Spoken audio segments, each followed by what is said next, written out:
Hi guys, Paul from Journey from Petrolhead. And now everybody's on lockdown with coronavirus, so we thought today we'd bring you a video on how you should be looking after your car while your car hasn't moved an inch for 6 weeks, right? So there's various things you need to check for your car if it stayed still for a long period of time, right? What we'll use is we use an acronym that's widely used in the motor industry, the acronym being FLOWER. F for fuel, L for lights, O for oil, W for water, E for electrics, or for rubber.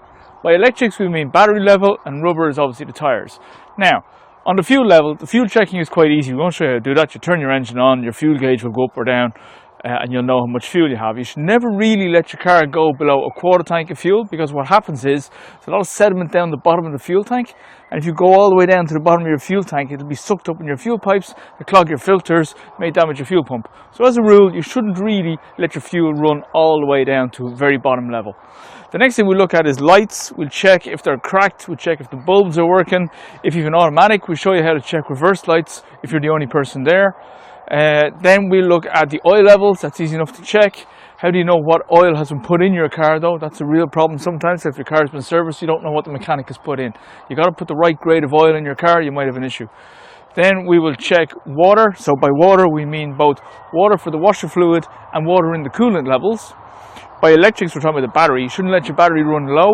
If your car sits still for a long period of time, your battery may run low. It might be worth just starting the car for 15-20 minutes, let the battery warm up and get some charge into it so the alternator's working. You don't have to go anywhere, your alternator just has to run, the engine has to power the battery. And then we'll check, for rubber, we'll check the tyres. Several things we can check on tyres. We'll show you how to check tyre tread depth, we'll show you how to check pressure, we'll show you how to look for bulges in the sidewall. Bulges in the sidewall, tyre is done. So we'll check all these things now. Come on with us. Okay, so to check your fuel level, it's really quite simple. You turn the engine on. In this car, you literally just press the start-stop button. The fuel gauge in this car is along here, so we'll turn it on. We'll get the usual start, and then we will see the fuel level. Here's the fuel level at a quarter. Now, as I said earlier in the introduction, the red level there means you're running on what they call the reserve area of the tank, so you're very, very low. You should not let your fuel get into that level. You'll be dragging the sediment up from the bottom of the tank, you'll clog your filters, you might damage your fuel lines. Just don't do it. What I would generally do is I'd let the car run to this notch here, a quarter, and I would then fill it. So this car is due a fill, so that's something we need to check. Next time we're going out, this car needs a fill.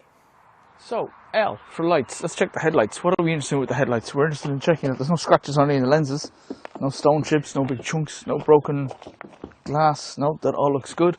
And then we're interested in checking around the back to be sure the same thing hasn't happened. And again, we're just having a quick look to be sure that the lenses are all okay and there's no scratches anywhere, okay? So now what we'll do is we'll check our headlights. I always start with full beams as a rule, and you should always start your engine. Why should you always start your engine? Because you don't want to drain your battery, which could happen quite easily.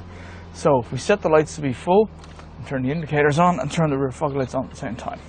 Now what we've done is we've turned the lights on full beam, so we're interested in checking the full projectors are operational. We're checking the indicators full beams. We're checking the side running light along here. That's all so far so good, that's all working grand. In this car the lights come all around the side, just want to double check it's working there. Okay. And your side indicators. Now in this car they're in the mirrors. I don't know if you can see them on the video. There's one there. There's one back here. Okay. And so far they're all good. So what we do now, jump back in the car and we drop these beams down. So we now have normal running headlights, not the full projector beams. You can see the lights have dropped a little bit, which is perfect. The lights are down now to here. And if we flip into side lights, we're now running on side lights. And how do they look? Yeah, so what's happened is the main projector beam is off, the indicators are still running, that's fine. The side lights are here and here. Okay, and they're actually normal daytime running lights in this car. And finally, if we turn our lights off, just want to be sure that they do actually go off. Okay, so we know that the front lights are all working fine in this car. How do you check the rear lights? Well, generally what I do for checking rear lights, because I'm close to a window, I'll pull the car forward a little bit and I'll have a look at the reflection in the window. So I can check the brake lights, I can engage reverse gear and check the reverse light, I can check the rear fog lights. Now I've actually done that earlier on this car, I know they're all working fine, but that's all you do. Find a shiny surface if you're the only person checking the lights, because you can't check your reverse gear light if you're by yourself. So then pull the car forward so you can see the rear of the car in the mirror, Stand on the brakes, make sure your lights are on so you can see the running lights in the back. Knock on your indicators, knock on your fog lights, engage reverse gear, and you should be fine. A handy tip when you're in traffic: if there's something shiny pulling up behind you, look in your mirror, and if you can see the reflection of your lights, stand on the brakes, hit the indicators, check it's all working. That way you can check on a pretty regular basis whether your lights are operational or not. Okay, so we want to check O for oil, and we actually do W for water while we're here. Water in an engine refers to the coolant level and the washer fluid level. Don't forget that one, right? So what we're looking for is the dipstick, we're looking for the oil grade, and we're looking for where the coolant level and the washer fluid are. So let's start with the washer fluid, because that's the easiest way to do this. And what we're looking for is we're looking for the blue level on the engine, this one right here. That's blue, that should be the only blue thing in your engine, and it's got, let me just take the cover off, show this to the camera. So we've got a washer fluid type symbol here. That's what we're looking for in the engine when we're putting water in, right? In some cases what we can do is we can look into it, and you can do it in this car. You can look in, you can actually see the water down the pipe, which means you've more than enough water in there. What you don't want to happen is you don't want to be driving down on a muddy road, get splashed in the windscreen, and you can't clean the window because there's no washer fluid. In the winter, I generally take the winter grade washer fluid you buy from any motor factors, and I put the whole bottle in. I don't dilute it. In the summer I tend to dilute them, half water, half lighter wash, because the roads aren't as bad, right? Now, what else are we looking for? We're looking for the oil filler cap, because we might have to put oil in, right? There's the oil filler cap right there. Okay. Yeah, there's something different about this oil filler cap. Let me just take it off and show it to you. This one has the oil grade printed on it, which is fantastic. Not all cars do. So we know where the oil filler, we know the oil grade is that we should be using. We know where our filler cap is as well. We've also, when we take this off, here's a handy check.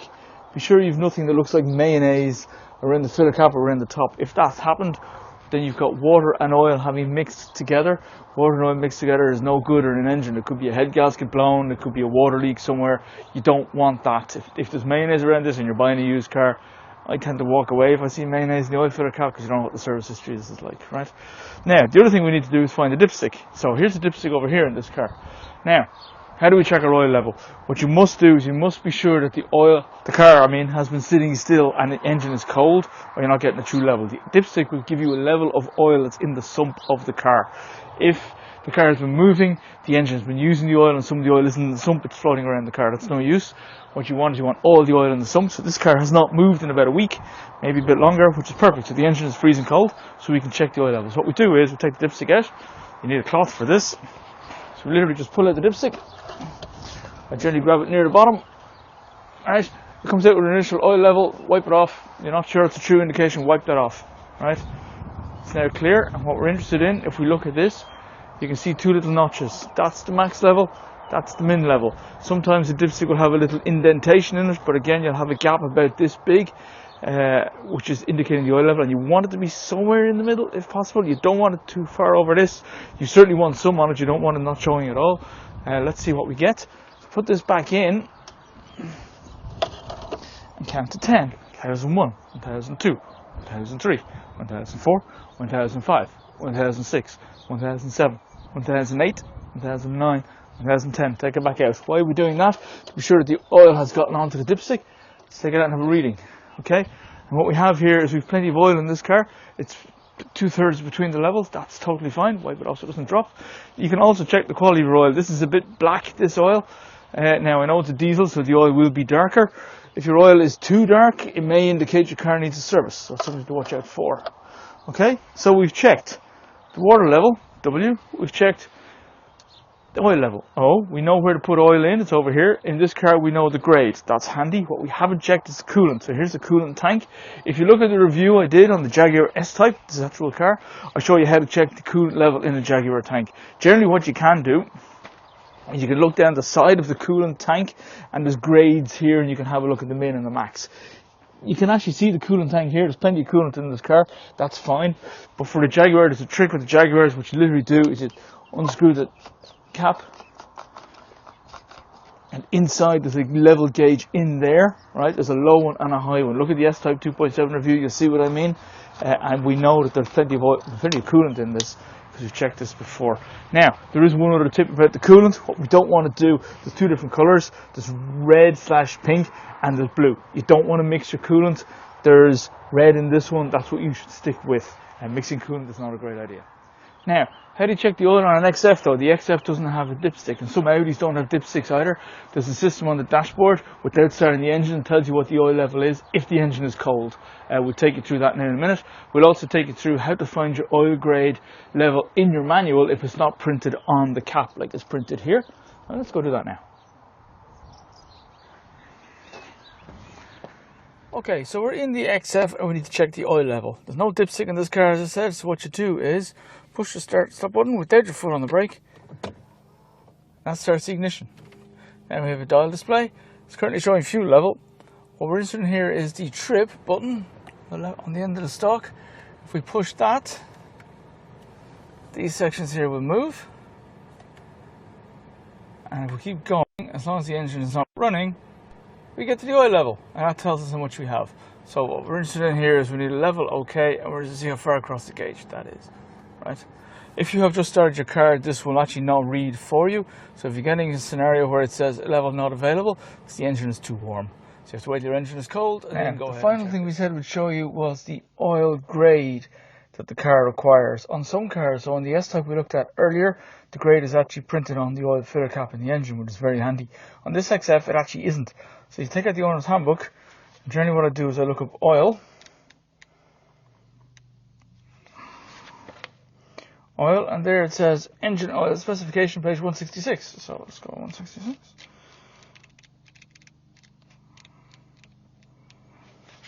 Engine oil, Castrol, okay, fair enough. So topping up the oil, blah blah blah blah blah, make sure it's for Christmas. Haha. See page 206. So now we're well done, Jaguar. Back to page 206.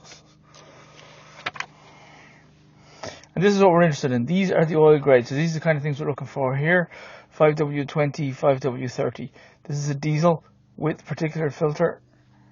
5W30, and diesel without use is the very same. So make sure you put in the right level of oil. You cannot mix oil grades in an engine that doesn't end well. So be sure that you look it up, usually in your handbook. It's always in here somewhere. So there it is there, 5W30, and that's what we need to top up with this engine.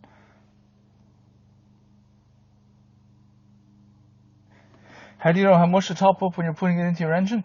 What you do is you unscrew the oil filler cap, pour in half a litre, screw the cap back on, take out the dipstick.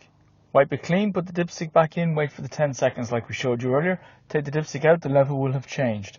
If it's up enough, you stop. If it isn't, you put in another half litre. I always go by half litres, just to be sure. Generally, when the notch has a gap on it, you usually need to put in about a litre, but I always go in half litre, not in half litre increments, just to be sure. You don't want too much oil in your engine. It's quite simple. You can't really check your battery level. What you can do though is you can start your engine. And I said this in the introduction, start the engine if the car's been sitting still for a period of time, run for 15-20 minutes without moving anywhere, that's fine. Make sure you don't do that in an enclosed garage because the fumes will actually kill you, so don't do that. If you're running it in a garage, open the door, make sure the exhaust pipe is pointing out the garage, the fumes go out, not in. And run it for 15 or 20 minutes, and that way the alternator kicks in and it gives the battery a charge. If you leave the car sitting still for a month or 6 weeks and then try and start it, it may not start. If it's an old battery, it may not start. They need 10 volts to start. Maybe it's lost some time sitting still. So just watch out for that. Start your engine every couple of weeks. Or make sure run for 15 minutes. 4 tyres on the car, plus in some cars a spare in the boot, sometimes there isn't. Sometimes you have the little gunk cans to spray into your tyres. I don't really like them. We'll talk about them later. So what are we looking for when we're looking at the tyres? The first thing we're checking is that they're uniform all the way around. We don't want a tyre that's completely flat on the ground. That means your tyre is completely out of air. That's not good. The second thing we're checking the whole sidewall all the way around. This is the sidewall. And we're looking for a bulge. If there's anything sticking out, any sort of bulge at all, your tyre is done. You need a new tyre. Because the structure of the tyre has been compromised and it will blow out at motorway speeds and you will crash. You don't want that to happen. The third thing we're actually interested in is the pressure. Now, to check the pressure of the tyre, you can do it a couple of ways, but more than likely, when you're checking the pressure of the tyre, you may need to pump it up. So you may need one of these, a tyre inflator. Generally what they do is they have a socket that plugs into your cigarette lighter or your power volt socket in the car, and they have a nozzle that goes onto the tyre. Pretty simple to work, and a gauge. This gauge is in both PSI and bar. Some of the new ones are only in PSI. How do you know what the pressure for your tyre is? Usually there's a plaque somewhere on the bodywork of the car to tell you. You've got to open doors to find it. It'll always be in your handbook as well. I happen to know these should run at between 32 and 36 depending on the weight load in the car. I generally run mine at 34. But the trick that some people make the mistake with is when the car's been sitting still for a while, the tyres are cold, you should add +3 psi to your pressure when you're pumping it. When the tyre is cold, the tyre will expand when it's warm. So when the tyre is cold and hasn't moved in a while, if it should be pumped to 32 psi, you pump it to 35 psi, and that'll be 32 when driving warm. That's what you've got to watch out for. Some people don't do that. Now, what we'll do, we'll have a quick check of the tyre. So we plug this into the cigarette lighter.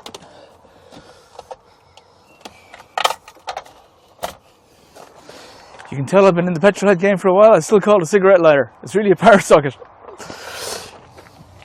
What we'll also do now is we will unscrew the valve cap. Where do we put the valve cap? I generally put them there, where the wheel nuts are. Now, if I put it on the gravel ground, I might lose it. It's just there, the wheel nuts are. I'm not going to lose it now. I know exactly where it is. Screw it in. Now, you'll hear air escape as you screw it in. Keep screwing. Hear the air getting out? Keep going. It stops, right? And then you have a true reading of what your temperature or what your pressure is. In this car, it says 32 psi. So it probably needs a little bit of air, so we'll give this a little bit of a pump. But I do not want to run the tyre inflator with the engine off, because what's happening is I'm powering off the battery. I might kill my battery. We're back to this check again. So when we check the lights, we turn the engine on. When we're pumping the tyres, we're going to turn the engine on.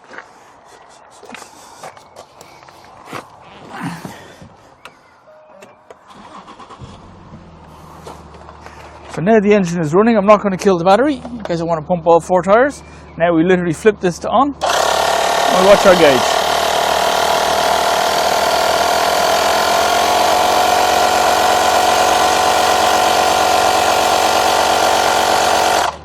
And the gauge now says 34. Now, sometimes these gauges go up and when you turn them off they come back down a little bit. I generally turn it off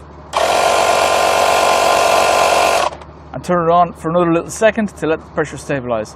That's now at 34 psi. I'm happy, that's where I want it to be. This tyre is now done. What we literally do is we walk around all 4 tyres looking for the bulges, and if there's no bulges, we're checking the tyre pressure. And look, I knew where I put that.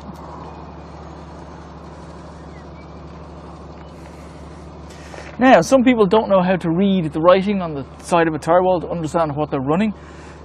What you'll always see is you'll see 3 numbers with a slash, 2 numbers and a letter, and another number and a load, right? So what we have here, 255 millimeters wide.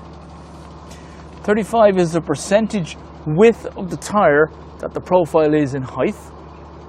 20 is the inch from here to here. It's a 20-inch wheel. I know this is millimeters and that's tyres, that's the way that goes. And then 97 is your speed rating and Y is your load rating. This is a high performance Jaguar with nearly 300 horsepower, therefore we need as high as we can get. In other cars you won't see this. In some cars you might have 95, in other cars you might have, I don't know, 185, 55, which would be 185 wide, 55% of that in height, and then maybe 15, 16 for your wheel size, right? So when you're buying new tyres, they're the numbers you're looking for. 255, 35, 20 on this one, maybe 155, 55, 16 on something else, right?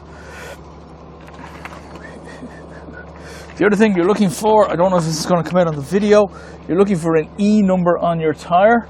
Here we have E13. That says that the tyre is valid to sell in the European Union. So what you don't want is some imported tyre that's made of God knows what. So you need an E number on your tyres.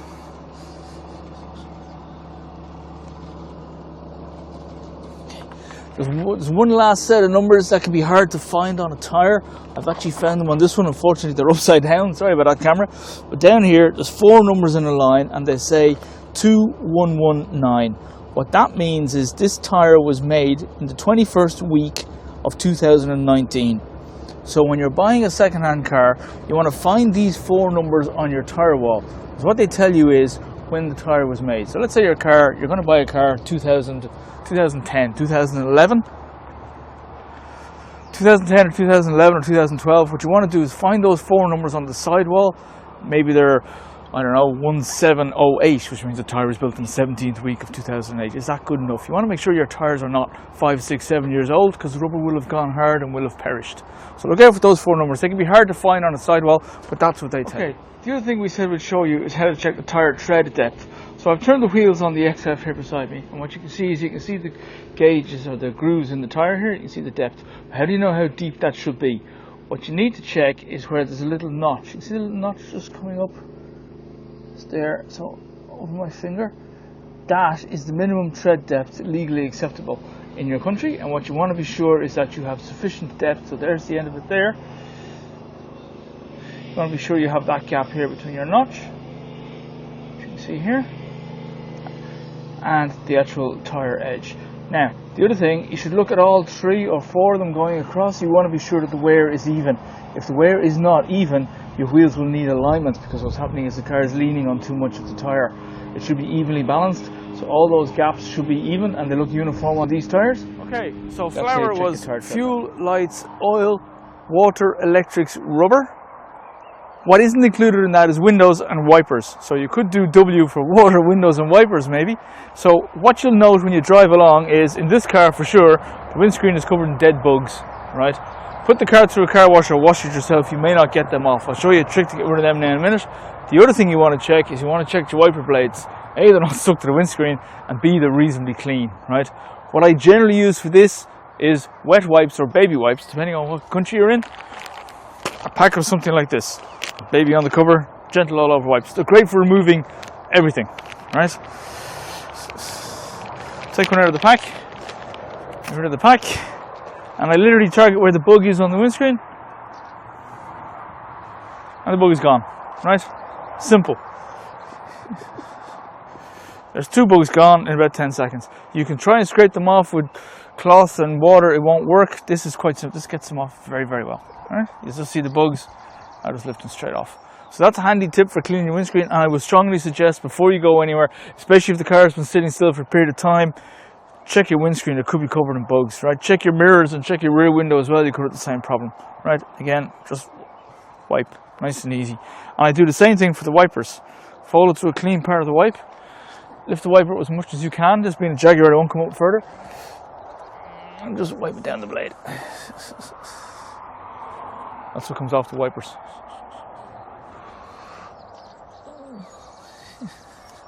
That's what comes off the wipers. And I'm not pushing hard on the wiper blade. It's important you don't push too hard on the wiper blade. You may break the arm. And these are flexible blades that may not break anyway, but don't push hard. But use a wet wipe. It just cleans it just like that. I'm not putting any effort on. I don't want to scratch the window.